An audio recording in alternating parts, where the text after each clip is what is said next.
Si hablas, mi laptop, como el otro día. Se bloquea. Je voudrais savoir s'il y a réunion ce soir. Répondez-moi s'il vous plaît. Merci Seigneur, que Dieu te bénisse Esaïe pour ces chants de louange. Voilà, que Dieu soit loué. On va écouter la bonne parole du Seigneur. On laisse la place à notre ancien Juanito. Que Dieu te bénisse, on prie pour toi mon Juanito, vas-y, on te laisse la place. Voilà. Bonsoir aux frères, aux sœurs, aux amis qui nous écoutent aussi, qui est avec nous ce soir.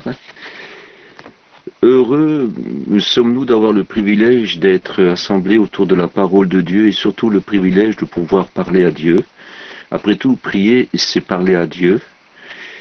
Ce n'est pas toujours facile d'écouter, veut dire de trouver quelqu'un qui voudrait nous écouter, mais nous avons la certitude que Dieu, lui, veut toujours nous écouter, qui que nous soyons, qu'importe ce que nous avons fait dans notre vie, qu'importe ce que nous avons dit, qu'importe où nous avons été, nous pouvons toujours venir à Dieu et lui parler.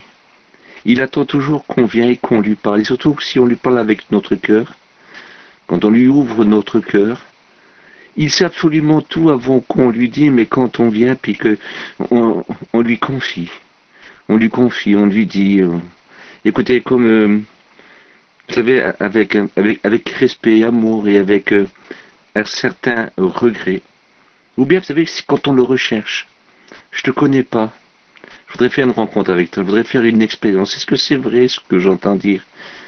Oh Seigneur, si c'est vrai tout ça, dis-moi-le, montre-moi. J'aimerais tant faire une expérience avec toi. Ceux qui ont fait des expériences avec lui ont quelque chose de particulier, c'est que ils ont une assurance immense. Ceux qui se sont rapprochés de lui et qui lui ont parlé avec sincérité et ouvert leur cœur, le Seigneur leur a répondu. Écoutez, Dieu n'est pas un mythe, il n'est pas une légende. Celui qui a créé l'oreille nous entend. Celui qui a créé la bouche nous a appris à parler et comprendre notre langage. Il connaît tous les langages, même les langages des animaux, il les connaît. Dieu sait tout. Et ce qui est merveilleux, c'est que partout où un homme l'invoque, qu'il soit dans une immense ville, dans une cave, il l'entend. Qu'il soit dans un sous-marin au plus profond des mers, il l'entend. Qu'il soit dans une fusée, écoutez, il l'entend. Il l'entend toujours et il sait, avant que nous lui parlons, ce que nous lui dirons. Quelle importance. Et puis il est tellement prêt à nous écouter qu'il dit prier sans cesse. Et puis il voudrait que tout le monde lui parle parce qu'il dit je me laisserai trouver par celui qui me cherche. Et ça c'est très très très important. Dans la parole de Dieu, je voudrais vous parler d'un homme qui a eu la connaissance de Dieu très jeune, dans sa jeunesse. D'après ce que je lis, il devait avoir un moment exceptionnel qui lui a appris à se confier en Dieu, qui lui a appris à prier Dieu, qui lui a appris à se confier en Dieu. Et quelle importance, parce que celui qui se confie en Dieu ne sera pas déçu. Je lis pour vous le psaume 86, c'est cet homme-là qui l'a écrit, et c'est un chant qu'il a fait pour Dieu. Et dans ce chant, le psaume 86, je vais simplement vous lire un seul verset, c'est le verset 16. Et voilà ce qu'il dit dans son chant, dans le verset 16. Tourne vers moi les regards, c'est-à-dire regarde-moi, tourne vers moi les regards, et fais-moi grâce, fais-moi grâce. Donne ta force à ton serviteur, et sauve le fils de ta servante. Je le relis. Il dira à Dieu, tourne vers moi les regards et fais-moi grâce. Donne ta force à ton serviteur et sauve le fils de ta servante. Écoutez, David fut un homme qui eut pas mal de soucis dans sa vie. Il eut des gens qui lui faisaient des guerres sans cause. Il eut des gens qui l'ont détesté alors que lui ne méritait pas d'être détesté par eux. Il eut des gens qui se révoltaient contre lui alors que lui les avait traités en amis. Et puis aujourd'hui, à l'heure que nous vivons, ça existe encore de telles personnes qui vivent des moments douloureux. Et voyez-vous, ce qu'il avait de particulier, c'est que David, depuis son enfance, il a fait confiance à Dieu. Sa mère, il dit, je suis le fils de ta servante. Et sa mère, il l'a perdu très très jeune. Vous savez, certainement quand il est à peine adolescent, peut-être à 12 ans, à 13 ans, à 11 ans. Certainement là, il a perdu sa mère. Mais il s'en rappelle toujours. Certainement une mère pieuse qui lui a appris à aimer Dieu. Et voyez-vous, c'est un honneur de pouvoir aimer Dieu et un immense privilège. Ce n'est pas une honte de dire j'aime Dieu, je crois en Dieu. Ce n'est pas une honte. Au contraire.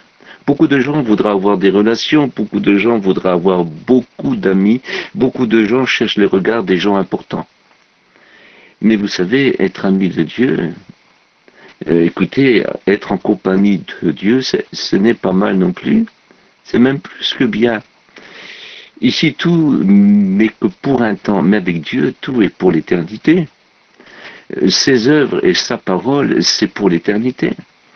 Celui qui lui fait confiance vivra l'éternité. Or, celui qui ne lui fait pas confiance non plus vivra l'éternité. Mais un endroit où il n'y a pas de Dieu et où on regrette de ne pas avoir accepté de le rencontrer et être béni par lui.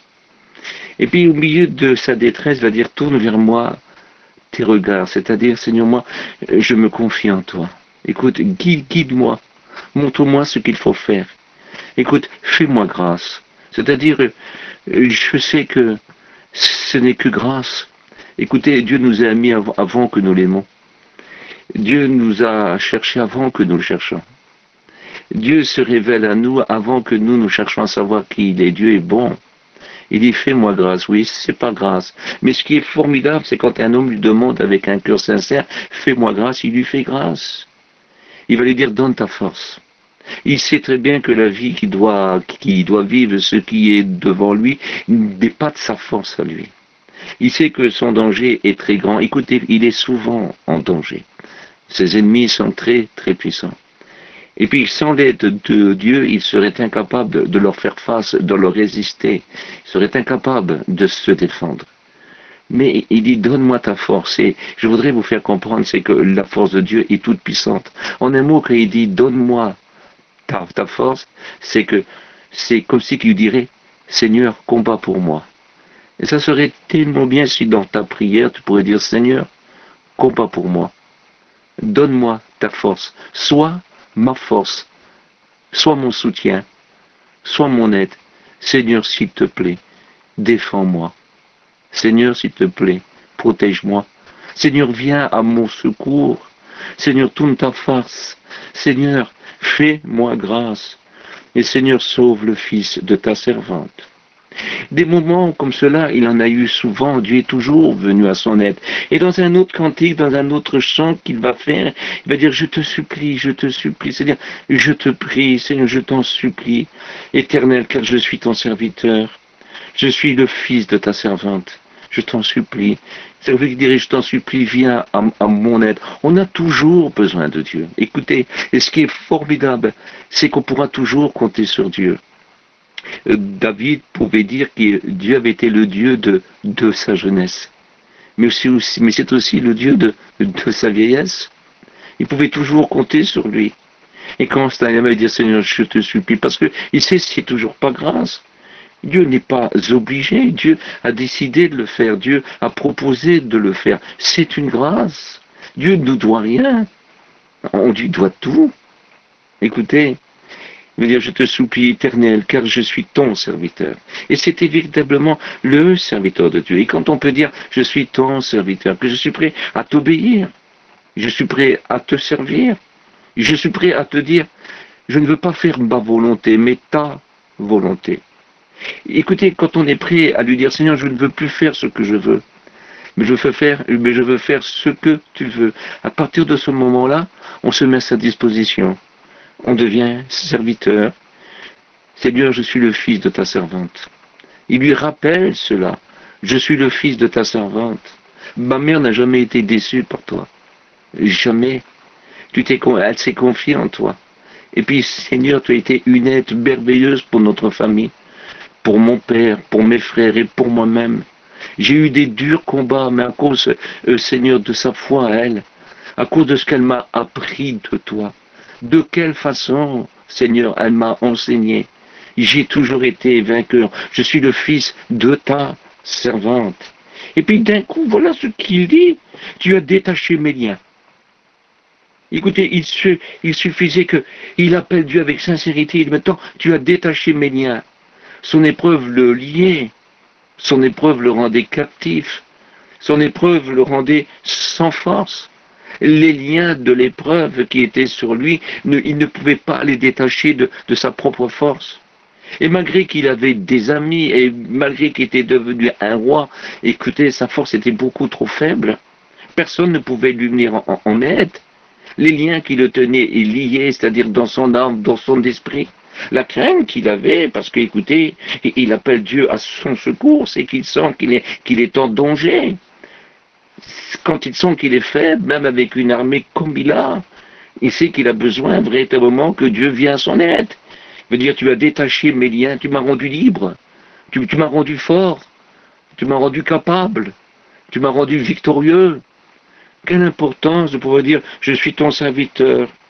Et aussi le fils de ta servante. Et vous allez me dire, oui, mais moi, ma maman, c'était pas une chrétienne. Il est possible que tu peux te dire ça. Mais je lis dans Jacques. Vous savez que Jacques, c'était le frère de Jésus, son nom de la chair.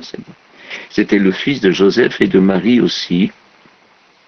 Et voilà ce qu'il nous dit, alors qu'il est devenu un pasteur, le pasteur de Jérusalem. Il nous dit dans son livre, au chapitre 1, au verset 18, il dit que Dieu nous a fait naître.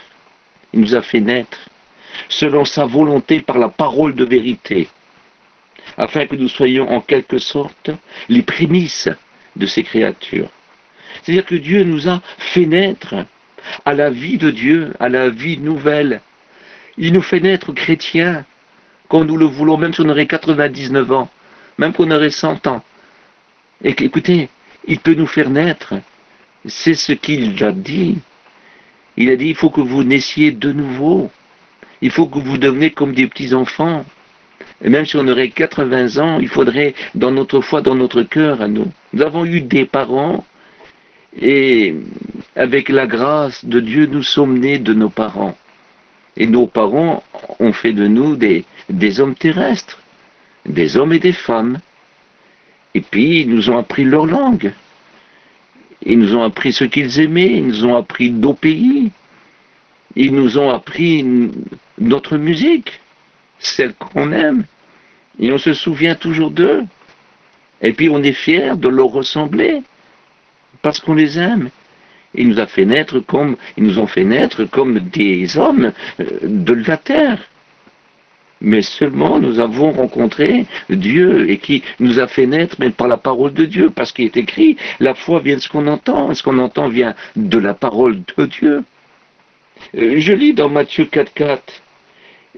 Écoutez, Jésus répondit, il est écrit, l'homme ne vivra pas seulement de pain, mais de toute parole qui sort de la bouche de Dieu, c'est-à-dire de sa parole. Il nous a fait naître à la vie nouvelle. Nous avons eu un père terrestre et une mère terrestre. Mais nous avons écouté une maman qu'on appelle la parole de Dieu. Elle est divine, elle est divine. Son essence est divine. Ce n'est pas écouté par une volonté d'homme que cette parole fut adressée, mais c'est poussé par Dieu, rempli par l'Esprit Saint, que des hommes ont écrit de la part de Dieu. C'est une parole vivante, divine, notre maman spirituelle, pas notre maman terrestre, mais notre maman spirituelle, celle qui nous fait connaître Dieu, qui nous donne le pouvoir de devenir enfants de Dieu. Cette parole, elle s'est fait écrite, mais cette parole s'appelle Jésus-Christ, qui est vivant de tous les temps, qui est descendu, il a annoncé sa parole, une parole d'amour. Cette parole a vaincu la mort, lui-même est mort pour que nous recevons ces paroles, mais comme il est la parole, il est ressuscité, et il peut ressusciter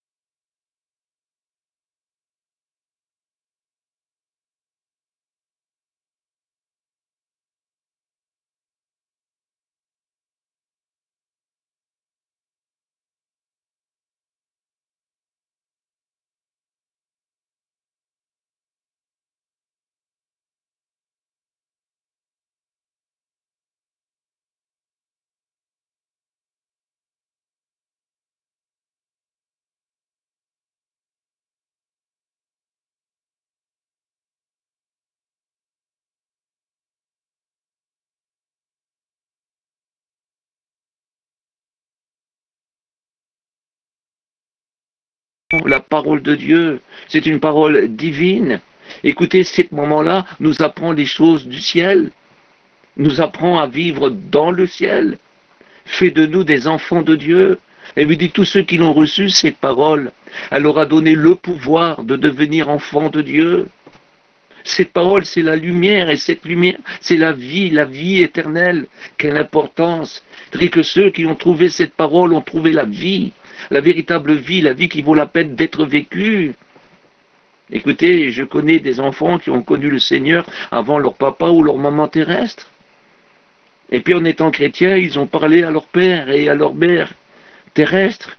Et voici qu'eux se sont tournés aussi vers l'évangile, se sont tournés vers Dieu.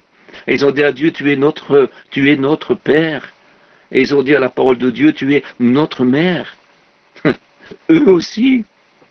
Écoutez, si nos parents nous ont appris les choses de la terre, comment vivre sur la terre, et écoutez, notre Père et notre Mère Céleste nous apprend déjà ici-bas sur la terre comment nous allons vivre dans le ciel pour toujours.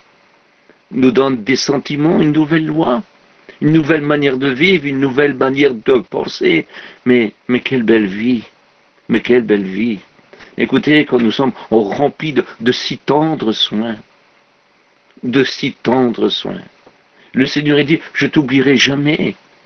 Je t'oublierai jamais. Le Seigneur nous aime véritablement. Nous avons vu des fois sur la terre des choses impensables. Écoutez, des choses qu'on ne peut pas penser. C'est malheureusement arrivé, certaines personnes prises par la vie, prises par des choses qu'on ne comprend pas, peuvent des fois abandonner leurs propres enfants. Mais le Seigneur, il dit, je t'abandonnerai jamais. Il dit, toi, tu m'abandonneras pas. Toi, tu m'abandonneras. Mais moi, je t'abandonnerai pas. Écoutez, il est fidèle. Les gens d'ici-bas ont leur faiblesse et leur incapacité.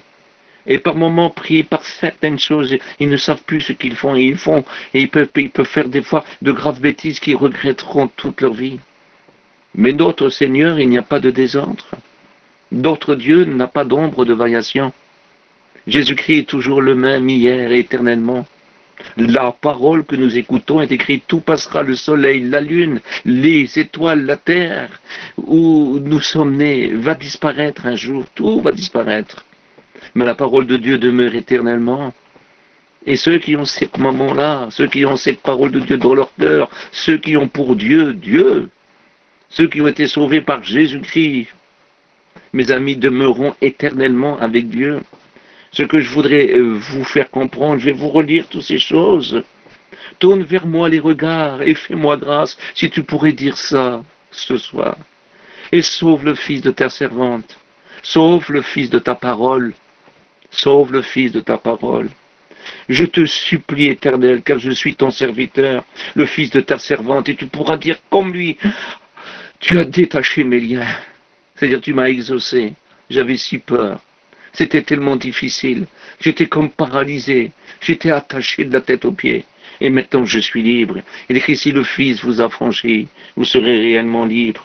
Il nous a rendus à la vie selon sa volonté par la parole de vérité, afin que nous soyons en quelque sorte les prémices, ce qu'il y a de mieux, ce qui est les premiers, ce qui est devenu les principales, les prémices de ces créatures.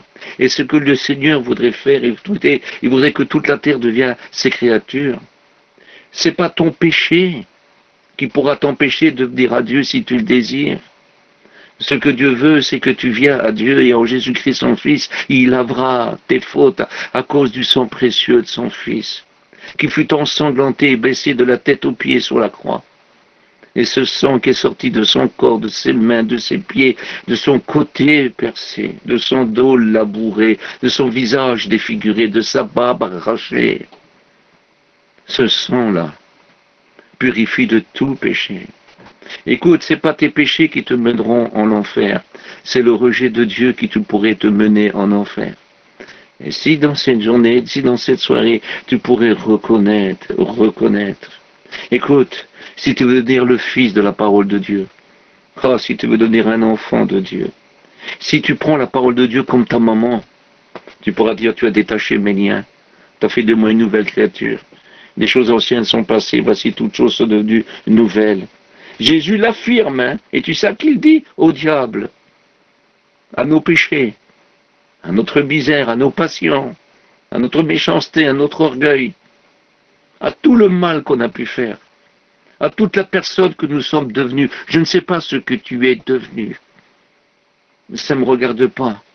Tu es peut-être aujourd'hui le pire des pires, que ce soit dans la méchanceté, dans l'impureté ou dans tout ce que tu voudras. Il est écrit, l'homme ne vivra pas seulement de pain, mais de toute parole qui sort de la bouche de Dieu. Il est écrit, Dieu a tant aimé le monde qu'il a donné son Fils unique. C'est la parole de Dieu, celui qu'on appelle Jésus-Christ, la parole qui s'est faite chair. Dieu a tant aimé le monde, il a dit. Dieu l'a tant aimé qu'il a donné son Fils unique, afin que quiconque croit en lui ne périsse point, mais qu'il ait la vie éternelle. Il dit, car en effet, Dieu n'a pas envoyé son Fils dans le monde pour le juger, mais pour le sauver. Je voudrais te rappeler une parole de l'apôtre Jean, dans sa première épître au chapitre 1. Il dira, le sang de Jésus-Christ, le Fils de Dieu, nous lave de tout péché. Oh, tu peux être sauvé. Écoute, je t'en supplie, t'es pas obligé d'être perdu. T'es pas obligé d'aller en enfer. Laisse l'enfer pour le diable et ses démons. Et Jésus a dit que son Père a préparé l'enfer pour le diable et ses démons. Tu n'es pas obligé d'y aller, toi. Toi, tu peux être sauvé. Dieu a donné son Fils Jésus. Il a fait un endroit pour que le diable et ses démons y soient éternellement. Un endroit où ils auront plus de force, où ils ne pécheront même plus. Ce sera des misérables sans force. Mais pour toi, il prépare aussi un autre endroit. Si tu le désirais, tu pourrais aller au ciel. Car Dieu a tant aimé le monde qu'il a donné son Fils unique, afin que quiconque croit en lui ne périsse point, mais qu'il ait la vie éternelle. Écoute bien, je lis pour toi ce que l'apôtre Pierre a dit dans sa première épître, au chapitre 5 et au verset 7. Déposez sur lui tous vos angoisses, tous vos soucis, tous vos fardeaux, car lui-même prend soin de vous. Il le dit aux chrétiens, et puis il le dit aussi aux non-chrétiens. Déposez sur Jésus et amenez tout ça à Jésus. Amenez toutes vos angoisses, toutes vos peurs, tous vos soucis, tous vos échecs. Amenez-le. Écoutez, déposez ça sur lui. Il est tellement fort. Il est tellement grand. Il peut tellement tout faire. Écoute, il peut tellement tout faire. Je recommence. Il peut tellement tout faire. Pourquoi je dis tellement? Parce qu'il peut faire au-delà de tout ce que tu peux penser. Il peut te donner au-delà de tout ce que tu lui demandes et de tout ce que tu peux penser. Rien ne lui est impossible. Je t'en supplie, dépose sur lui tous tes soucis, toutes tes angoisses, tous tes fardeaux, toutes tes peurs, toutes tes passions, tout ton caractère. Écoute, dépose tout sur lui. Écoute, sur ses épaules repose toute la domination. Il a toute la domination. Écoute, dépose sur lui, crois-moi. Il a les épaules solides et tu seras tellement bien épaulé. Car lui-même prend soin de vous. Il ne veut pas que ce soit un autre, hein, parce qu'il n'y a pas d'autre nom qui fut donné sous le ciel aux hommes par lequel ils puissent être sauvés que le nom de Jésus-Christ, son Fils. Que Dieu te bénisse. Je voudrais t'en prier pour toi. Je voudrais t'en prier pour vous. Qui que tu sois, quoi que tu aies fait, écoute, il y a une place pour toi. Il y a une place pour toi. Dieu t'aime, il t'attend. Il y a une place pour toi à la croix. Jésus a donné sa vie pour la terre entière. Il veut que toute la terre soit sauvée, que toute la terre profite de l'amour de Dieu. Et je prie pour toi. Écoute, je ne te connais pas. Et peut-être que tu ne me connais pas non plus. Mais moi je prie pour toi, si tu voudrais dire dans ton cœur, oui Jésus, oui, je veux naître. Oui Père, je veux naître. Je veux cette parole de Dieu. Et je veux que cette parole de Dieu soit ma mère spirituelle. J'ai des parents sur la terre, mais je veux une maman spirituelle, parce que je veux un père spirituel. Et ce père, c'est Dieu. Et je veux Jésus-Christ qui soit mon frère, mon sauveur. Je le désire. Je veux être adopté dans la maison de Dieu. Je veux être héritier avec Jésus-Christ. Je le désire. C'est le désir de Dieu. Alors écoute, tu dis simplement dans ton cœur, oui, je le veux, Seigneur. Je désire. Qu'importe ce que tu as fait, écoute bien, qu'importe ce que tu es. Je vais aller plus loin. Qu'importe ce que tu es devenu, tu peux. Il t'attend. Il t'attend. Je prie avec toi. Tu es bon, notre Père. Tu es merveilleux. Et je te demande ce soir dans cette réunion de prière, je sais que tout le monde n'oseront pas prier fort, mais qu'importe, Seigneur, si tu pries dans ton cœur, après tout, c'est ce qui compte, c'est le cœur. Je te demande, Seigneur, si quelqu'un te dit oui, si 2 personnes te disent oui, si 1000 personnes te disent oui, si la terre entière te dirait oui, tu pourrais les sauver maintenant tout de suite. C'est ce que tu désires. Tu ne demandes pas des comptes, tu ne demandes pas le nombre de péchés qu'ils ont faits. Tu demandes qu'ils viennent, tu peux tout pardonner. Une seule goutte de ton sang a une efficacité éternelle. Une seule goutte de ton sang. L'âme est sauvée. Une seule goutte de ton sang. L'enfer est fermé pour toujours pour cette personne. Et le ciel s'ouvre pour l'éternité. Une seule goutte de ton sang. Oh, Maître Jésus. Maître Jésus, étends tes bonnes mains puissantes. Étends tes bonnes mains puissantes. À toi toute la gloire. Amen. Que Dieu vous bénisse et sachez bien, hein, Dieu vous aime. Écoute bien toi. Dieu t'aime. Je te promets, Dieu t'aime.